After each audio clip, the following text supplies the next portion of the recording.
What's going on, guys? It's Zach here, bringing you guys another fantasy football video. This is somebody doing a 12-team PPR mock draft from the number one overall draft spot, just so that you guys can sort of see how I want to approach that one. I haven't done a mock draft in Snake yet for you guys where I've taken the first draft slot, so I want to sort of show you guys how I'd build out a roster, go over my thought process, and see if you guys want to use this in your drafts as well. So a lot of fun doing these mock drafts. I find it to be really useful. Just really the more mock drafts you do, the more prepared you're going to be come draft day. It's going to be just really useful for you guys to have as much practice under your belt as possible coming into your draft day, because there will be some surprises, things you didn't expect to happen during your draft, and the more experience you have in draft night, it's going to be as useful as possible for you guys so that you guys can understand how to adapt to different changes and really know how you want to go about building your roster. And on top of that, I do highly recommend something that I personally do is I keep a log of all of the mock drafts I do from each draft spot or an auction just in general, each mock draft I do. And that way I can go look at the rosters that I build in each one and then sort of personally grade them, see how much I like each roster, and then I can sort of see which builds work out best for me. So here we go, the draft starting. I've got pick number one. For me, pick number one's pretty easy. It's Justin Jefferson, especially in PPR formats. He's just going to be an absolute monster for you guys this season. I think him and Jamar Chase are probably in a tier of their own, but with the question marks surrounding Jamar Chase at quarterback, given that Joe Burrow is just a little bit banged up, I think you could make a really strong case for putting Justin Jefferson in tier one and tier one alone. So we're flying through the draft here. We've got Christian McCaffrey, Jamar Chase, Austin Eckler, and Travis Kelce going. Travis Kelce at pick 5 is a little bit early for me in a 12-team league, but I don't necessarily hate it. Tyreek Hill at pick 6, that's a great pick. Then getting Cooper Kupp at pick 8 after Bijan at pick 7. Really fun to see Bijan take the field in preseason today. He had a couple of just really cool plays. He had a one-handed catch that was really fun to watch. And he made a cut on his first touch so far in the preseason and just made the defender look silly. I think he's going to be just a really exciting prospect, really exciting running back this season. A guy that really, if you want to make an argument for taking him number one overall, I don't hate it. I personally wouldn't do it, but I understand the upside. I don't necessarily think it's a horrible draft pick by any means. Then we had Derrick Henry go at pick 10. Pick 10 is just a little bit too early for me with Derrick Henry. I'd be worried too much about his age. He is entering his age 29 season. It's just generally where we see the cliff fall off for running backs, and he's got a ton of touches on his career. He's got over 1,500 career touches. Obviously, Derrick Henry is just different in terms of other athletes over the course of history, but it's just I sort of thing where I would just rather be a year early being out on a player than being a year late. I don't want to be caught holding the bag on Derrick Henry while he just stinks it up this season. So even though I don't think that's going to happen, it's just I don't find myself drafting Derrick Henry very often. Stephon Diggs, Nick Chubb's just a really great 1-2 start if you have the last pick in the draft. Obviously that didn't happen here, but that's generally what I really try to find myself doing if I have the last pick in the first round. I generally pair Nick Chubb with the best wide receiver available. That's what this guy did here as well, taking Devontae Adams and Nick Chubb. I think that's a really great strategy. Then we see Pollard, CeeDee Lamb go. Totally fine. Love both those draft picks there. So we're going to be coming up in the third round here. Obviously, you guys know, or the 2-3 turn, you guys know how I feel about Chris Olave. I'd love to get Amon-Ra or A.J. Brown too, but they don't normally make it there. Looking at tight end position as well, I'm more than happy to take Mark Andrews here. Obviously, he's supposed to go way later than that, but he's not going to make it back to me at the end of round 4, and Mark Andrews to me in round 3 is a really good pick. I also don't mind taking one of these quarterbacks at the beginning of round 3. All three of these guys would be picks I'd be willing to make, and I probably would pick one of them on top of Chris Olave. Obviously, I'm sort of punting on running back here, but there's a lot of running back values that I just really like, like rounds 5, round 6, round 7, and I find that I just generally like how my builds turn out a lot better if I end up with some really elite performers at the wide receiver position, and then even getting a top-tier quarterback just ends up being really useful, and getting one of those quarterbacks or something in the third round ends up just being really nice. It's weird, though, on ESPN, we do see these quarterbacks generally making it to the third round, but we will see that on a lot of other platforms that doesn't exactly happen. We just saw Jalen Hurts go round 2, pick 6. I think that's more in line with where you're seeing these quarterbacks go as well, so I wouldn't generally expect to be able to get one of them here, but in this situation I was able to. For me here, though, obviously, Chris Olave just went, so that's a bummer. Next highest ranked wide receiver for me is going to be Devonta Smith, so I would take Devonta Smith here, and then as much as I love Mark Andrews, and he's not going to make it to me, but technically it's possible. It's a tough pick between Mark Andrews and going with one of the top tier quarterbacks. I'm going to go Mark Andrews here. I know it looks like a reach, but getting into the third round, Mark Andrews is totally fine. That's where he's going on most other platforms. ESPN's just sort of making that look like a bad pick. I have no problem taking Mark Andrews there. He's going to be a rock solid tight end too for you guys this season, and I love getting him there to pair with those top two wide receivers we got. I will note that had Jalen Hurts been there among the quarterbacks, I would have actually taken him. It would have completed a stack for me, given me some untouched ceiling that guys in my other league mates wouldn't have with against me, and really would have just elevated the overall ceiling of my roster. I wouldn't take one of the other two. I just tend to find myself taking Mark Andrews there because I think that Mark Andrews is going to be a much larger advantage compared to the other tight ends than those three quarterbacks are going to be. You guys know how much I love Justin Herbert. I'll probably be taking him at the 4 or 5 turn, and that's going to be something that's really going to make me feel really good about my roster. So we're probably looking at taking the best running back available at our next pick along with Justin Herbert. We'll see what the running backs are when we get to that spot because, I do like the running backs in round 6, round 7 as well, so I'm not going to force that, but I'm more than happy to make those picks if we have to. We've seen after my pick, we saw Patrick Mahomes, DK Metcalf, Josh Allen, T. Higgins, Joe Mixon, and Debo Samuel go. None of those picks are bad by any means. Joe Mixon recently got cleared of his legal issues, so I think we could see a situation where Joe Mixon actually ends up being a really quality steal in drafts right now.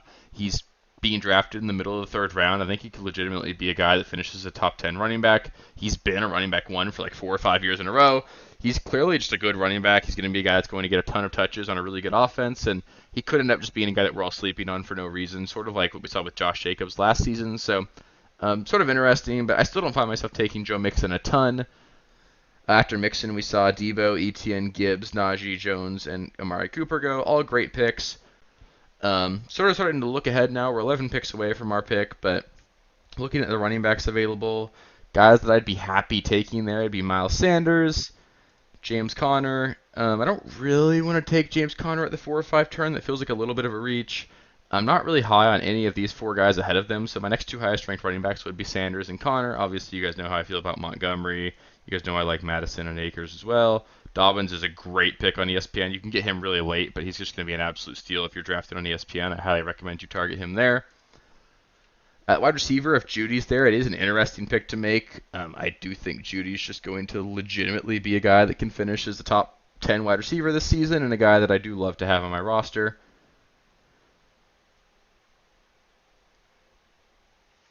So we got 7 picks up before our next.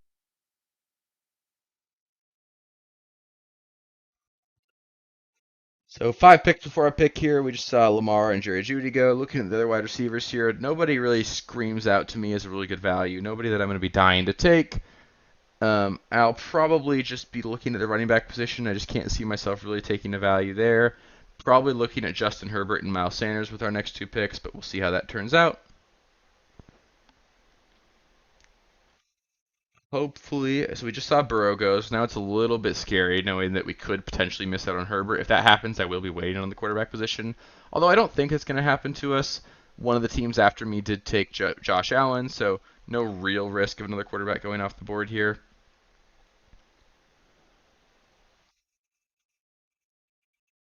So we just saw Damian Pierce go, and there goes James Conner. That's a bit of a bummer. Obviously, I wasn't exactly planning on taking him, but here we go. We're going to go Miles Sanders to be our RB1, and then we're going to take Justin Herbert, which is just going to feel really nice at our quarterback spot. So really building out a quality starting lineup here. We still need to get another running back and a flex. Obviously, I don't necessarily condone doing everything you can to fill out your starting lineup to start, but it is nice when things just go that way, when the best player available does line up with being a position of need. Now we've got a really long wait. That is the downside of having pick 1 or having any of the turn picks, is you end up having to wait a long time in between draft picks. We'll see how things pan out. I don't really think there's going to be a ton of value at the running back position when we get back to us.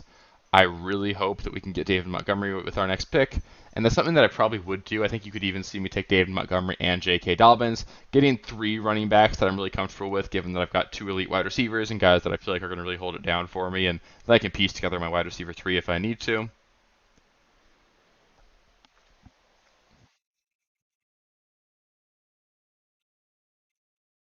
Just saw Alvin Kamara go in round 5 as well. It's generally a pick that I haven't found myself making too much of. I just don't really see a world where he ends up being a an elite performer this season. I'd be worried that you'll find yourself in a spot where he ends up being like a low end running back 2 that you spent a lot on and had to wait several weeks for, so it's just not something I see myself doing all that often. TJ Hawkinson at the end of round 5 is a really great pick. I love making that selection.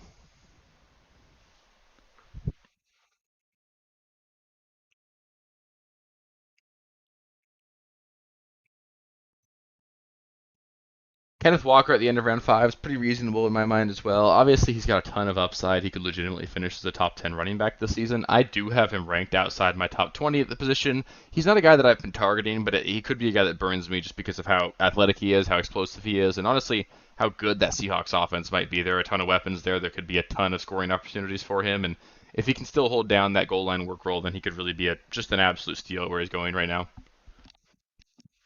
Because yeah, that's the thing with Kenneth Walker is had they not drafted Zach Charbonnet, he probably would be like a second round draft pick right now, a guy that we'd be drafting inside the top 10. And Charbonnet really did just sort of put a huge wet towel on that, didn't make it as exciting at all. But I think there's a lot of reasons to be optimistic about Kenneth Walker as well. He returned to practice in full today, a guy that I do think is extremely talented, a guy that could legitimately be a league winning asset. So I totally don't mind drafting him. I would not want him to be my running back 1 by any means, but if you take a high-end running back earlier on, you want to pair him with the upside of Kenneth Walker as your running back 2, I totally get that upside shot, and I don't have any problem with it. Justin Fields is in round 6 is a really nice pick to make as well. It's not something that I find myself doing very often just because, as you guys probably know, I'm not extremely high on Justin Fields this season. I think it's going to be sort of a bumpy ride for him. I just don't think he's going to level up as a passer. It's not something I really expect to work out for him very well. But in 4 point for passing per passing touchdown scoring, I think that he could be a much better draft pick. He does slot in as like my quarterback 9 in that format, despite like my quarterback 12 or 13 and 6 point per passing touchdown. So obviously I'm still below consensus on him pretty much regardless, but I obviously see the upside for him. I think he could legitimately finish as the quarterback 1 this season. So another guy sort of like Kenneth Walker where I'm not exactly targeting them, but the upside's there and it could easily make me wrong for missing out on them. So in our dream scenario here with our next pick, we're going to get one of these 2 running backs and then one of these 4 wide receivers. All guys that I'm really high on. So we just lost out on Brandon Ayuk and Mike Williams. I'd love to get David Montgomery and then one of these 2 between Lockett and Marquise Brown, especially as my wide receiver 3. Marquise Brown just feels really great. He's a guy that's going to have a ton of upside towards the second half of the season, and if you're not exactly depending on him early on, I love that ceiling for him in your roster. So 2 more picks till we pick. Hopefully the next 2 aren't Marquise Brown and Tyler Lockett. Assuming one of them makes it to us, that'd be really great. Getting David Montgomery to be our running back 2 is going to be really solid as well.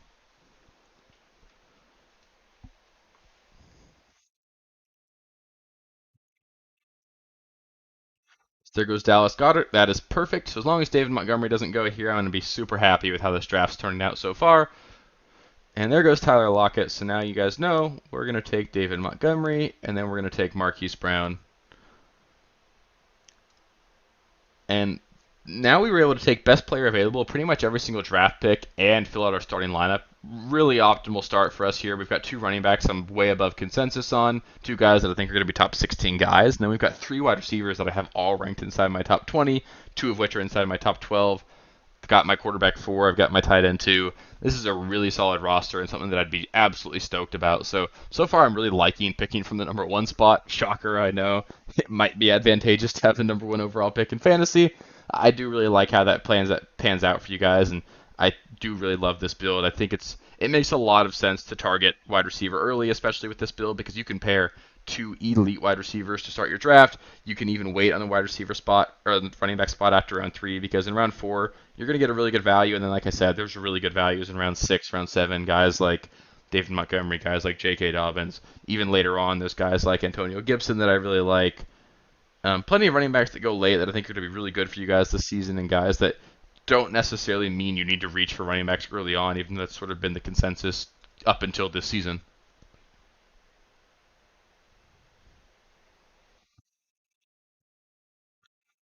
So 13 more picks till we get to pick. We can sort of start just planning up guys. At this point, we don't need a quarterback or a tight end because we have 2 guys that we're really counting on, and we're really just going to be in a hole if they don't pan out. So it doesn't make sense to me if you draft a high-end quarterback or a tight end to really look at drafting a backup. So we're pretty much going to be drafting running backs and wide receivers here. With how set we are at both, I think we can take pretty much upside shots at the wide receiver position. Guys that I love taking are guys like Jordan Addison, Zay Flowers, Quentin Johnston. I think Gabe Davis is a really good pick as well. Looking at the running back spot, I think both Washington Commander guys are good draft picks. DeAndre Swift obviously has upside. I don't mind that draft pick. Cortland Sutton's a guy that I've been rising on, as is JSN. Honestly, I like all of the first round rookie wide receivers. I think they could have some legitimately good seasons, although between the four, I think I would actually have JSN ranked the lowest out of the four, so I don't find myself drafting him all that often just because he's the most expensive of the four, and I think he's got the least value this season. Looking at the running back spot, just see if we want to add one more, two more maybe, just to really solidify things. I think Samaje Perine a good pick. I think Zach Charbonnet is a good pick as well. Obviously, you guys know I like Tyler Algier and Tank Bigsby, but a little early to be taking those guys.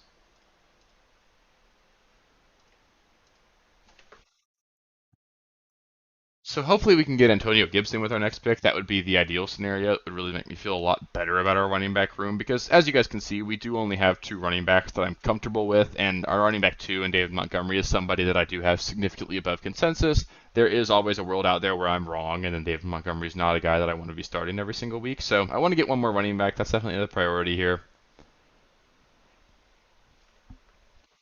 But, if things don't pan out that way, I'm not going to force a running back onto my roster. I wouldn't just pass up really good value elsewhere just to sort of force one on here.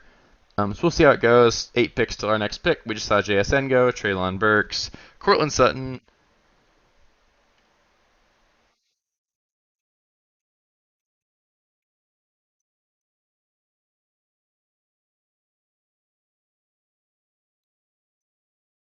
DeAndre Swift and A.J. Dillon just went, along with Jordan Addison. That's a bummer. Brian Robinson.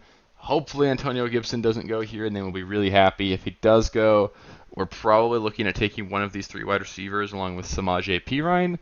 That feels a lot worse than getting Antonio Gibson, so I'd love for... There we go. That's perfect. So we get Antonio Gibson. That is really great, really comforting to have him as our running back three. Now we're going to take the best wide receiver available out of these three rookies.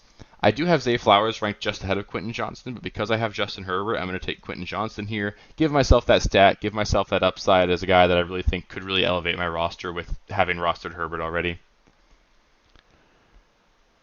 So we just got to get 5 more bench spots. We're looking at really adding, again, pretty much wide receiver and running back only going forward. So we'll just still look at flex spots. More guys that I'm interested in. I'll sort of just start queuing anybody that I think has interest as a late round draft pick. Kenneth Gainwell's interesting where he's going. I like Devon A-Chain quite a bit as well. Zay Jones to me is a perfectly fine draft pick as well. He's perfectly solid. Rashad Bateman obviously has upside. He was a really good wide receiver just a few years ago. Last season looked really good for him starting off, and then he just got hurt. And now they've got Zay Flowers there that I think has really scared a lot of people off. Sort of running out of wide receivers here. Let's go see what other wide receivers are available that we like. Allen Lazard's totally fine. He doesn't really get me very excited. Nico Collins is a guy that I think that could take a step forward this season. Gallup's a guy that I'm not exactly out on by any means. I do like KJ Osborne, especially to start the year. I think he could be a guy that has a good start to the season. Well, we see Jordan Addison sort of work his way in. I think that Devontae Parker is actually a really good late round sleeper, a guy that I find myself targeting some. Van Jefferson, Romeo Dobbs are interesting as well. Marvin Mims is another guy going super late in ESPN drafts, but I think he's got a legitimate shot to be a meaningful fantasy producer. He's going to be the wide receiver 3 for the Denver Broncos. He's a talented player, a guy that I do expect to see the field quite a bit for them. So I like drafting Marvin Mims pretty often this season. Looking at the running backs, other guys that I like, I think Raheem Mostert, along with Jeff Wilson, who's going even later than all of those guys, I believe. That must be there he is. Never mind, he's going higher. In Cincinnati, I actually like Chase Brown quite a bit as a backup that could have some legitimate upside. Tajay Spears is another pretty good handcuff you could roster. Not really interested in Damian Harris or Gus Edwards. Jalen Warren's another guy that you could be drafting for some upside. I do like Jerick McKinnon and Rashad Penny as well. Sort of just queued a million guys there. Obviously, don't need to get all of them by any means, but just sort of making a list of all the guys that I think are at least interesting to me, guys that I'd be considering.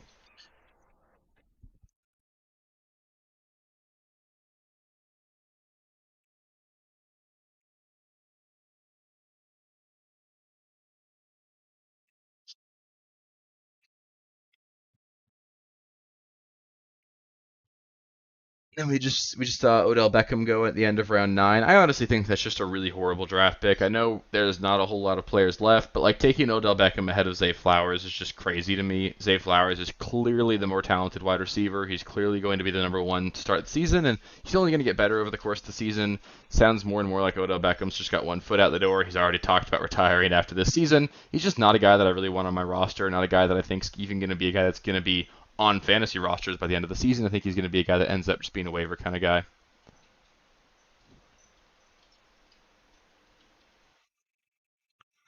So we're coming up here pretty soon.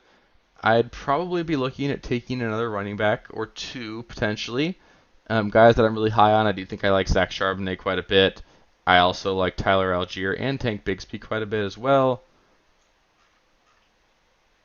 Um, Probably going to take two running backs just because I know that's the weak spot on this roster. So we'll take Rashad Penny. We'll take the upside shot there.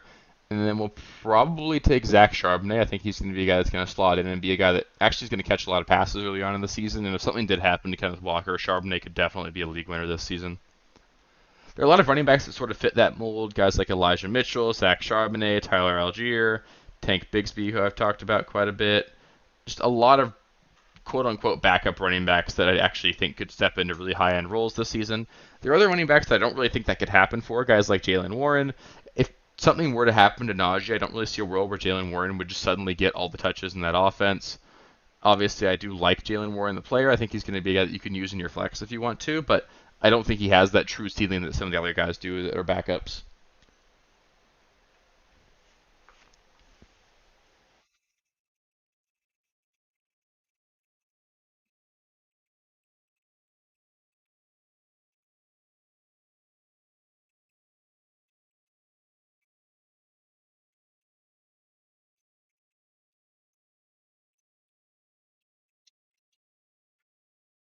Adam Thielen going in round 11 too. Not really a guy that I just find myself drafting all that often. He's not somebody that I'm interested in very much at all. Just I don't see a world where they're excited to start him, especially in a format like this where you're only starting two wide receivers in a flex. In deeper leagues, maybe you could use him as a flex somewhere, but I just think there are a lot of other guys with more upside. I'd much rather draft Mingo if I'm going to be drafting a Panthers wide receiver because at least there's some unknown associated with Mingo. I think DJ Chark is a better draft pick than Adam Thielen as well. Adam Thielen to me is just a guy that maybe he's useful as a flex if you need to, but not a guy that you're going to be excited to play, so it just doesn't make sense to really draft him in my opinion.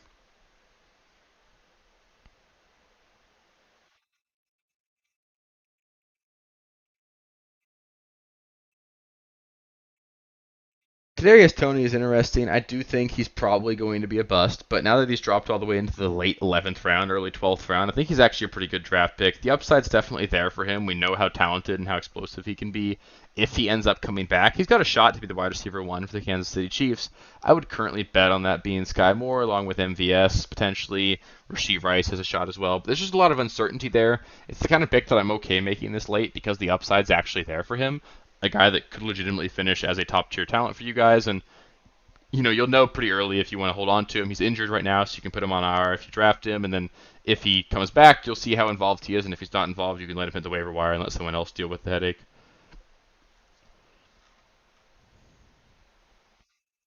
So now that we're on the clock here, I believe our best option is going to be probably taking Tank Bigsby first. I do love Tank Bigsby. I think he's another running back that we can really be excited about this season. And I want to look at a wide receiver spot now as well. We want to get ourselves another guy, especially because we just have a little bit of uncertainty given that we only have four wide receivers on the roster right now. I want to get some upside, a guy that I actually think could potentially beat out Marquise Brown or Quentin Johnston. I think Rashad Bateman is that guy. He's a guy that obviously I'm not expecting a whole lot of the season, but I do think he'll be the wide receiver two for the Ravens. I don't really expect anything out of Odell Beckham Jr. And if Zay Flowers struggles as a rookie and Rashad Bateman comes back healthy, Bateman's going to be a guy that could legitimately, see a lot of targets in this offense and be a guy that's going to be an integral part of what should be a pass-heavy, talented offense. And Bateman's the kind of draft pick that I'm happy to make this at this point in the season or at this point in the draft because if something happens and he's just not involved, he's the number three wide receiver, then you can drop him and who cares? You're drafting him late, but he's got that upside that's going to make you want to start him on a weekly basis, and you'll know pretty early on whether or not you made a good pick or not. It's really interesting seeing all these Dolphins running backs and where they're ranked right now. Dalvin Cook signing with the Jets means it's pretty clear they're probably going into the season with the backfield that they have. They've got Jeff Wilson, Raheem Mostert, and Devon Achane. If I were going to be ranking those three guys, I would put Devon Achane at the top of all three of them, just because I think he's the only one with legitimate like 3-down work upside. I don't really think Devon Achane's going to see a ton of touches in that regard this season, but he's going to be getting the pass catching work. I think he could easily be a guy that sort of is what they signed Chase Edmonds to be last season, a guy that they are going to bring in on third downs really often, and a guy that is going to catch maybe 60, 70 passes this season. And even if he only gets 5 carries a game, if he gets 5 targets a game as well, it's going to make him really valuable for fantasy. I think Devon Achane's a really talented player. He's going to have a couple really explosive plays, and honestly, he'll be my last pick if he comes up here.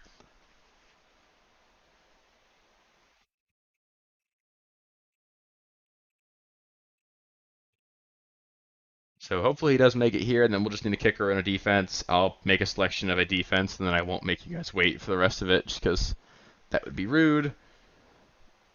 So we'll take Devon Achane. We'll take the defense next. Best defense available. Sure, we'll go Eagles. Great. So yeah, I really like how this team turned out. I think that drafting from the 1 spot is certainly a good spot to be in.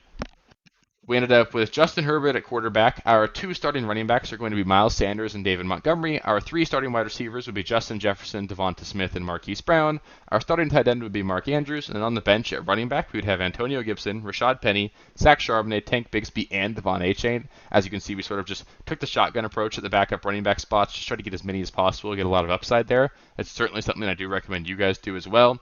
And then at the wide receiver position on our bench, we have Quentin Johnson and Rashad Bateman, 2 more sort of high upside guys that we could potentially use down the line. So overall, I give this team probably like an A-. I think that the running backs are obviously a little bit suboptimal, but they're guys that I'm personally excited about. And then we've got studs across the board everywhere else. So I really like this roster. I really like this approach, and I hope you guys liked it as well. If you guys liked the video, you want more content like this, please do feel free to subscribe to the channel. We've got just over 650 subscribers right now. I would love to somehow hit 1,000 by the start of the NFL season. I know that's a pretty outrageous ask, but if you're not subscribed already, I do really appreciate it if you would do that. It really helps grow the channel, really helps me know that I'm doing a good job. If you've already subscribed, please do give this video a thumbs up. It really helps with the algorithm, helps me know that I'm doing a good job, and helps me know that you want more videos like this. So thank you guys so much for taking the time out of your day to watch the video, and I'll catch you next time. Thank you guys for watching. If you haven't already, please be sure to subscribe to the channel, like the video, check out these other videos here if you haven't. If you want more content, please feel free to follow me on Twitter at RealSteelFFB. I'll be more active on there as the season goes on. Thanks. Catch you later.